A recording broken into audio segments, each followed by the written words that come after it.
அன்பு குழந்தையே, ஒரு நாள் போவது ஒரு யுகமாக தெரிகிறது என்று புலம்புகிறாயே. நான் இதுவரை எத்தனை யுகங்களை பார்த்திருக்கின்றேன். எத்தனையோ பேர் வந்தார்கள், எத்தனையோ பேர் போனார்கள்.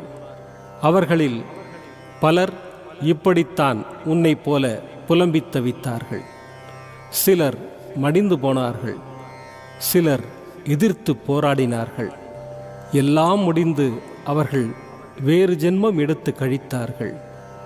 இனி வருபவர்களுக்கும் இதுதான் நிலைமை. நீ தோல்விகளையும் கஷ்டங்களையும் கண்டு ஓடி ஒளியாதே. தைரியமாக எதிர்த்து நின்று போராடு. இந்த ஜென்மத்தின் கடமைகள் அனைத்தையும் இந்த ஜென்மத்திலேயே முடித்துவிடு. எதிர்வரும் கஷ்டங்களை ஏற்று போராட மனதை பக்குவப்படுத்து.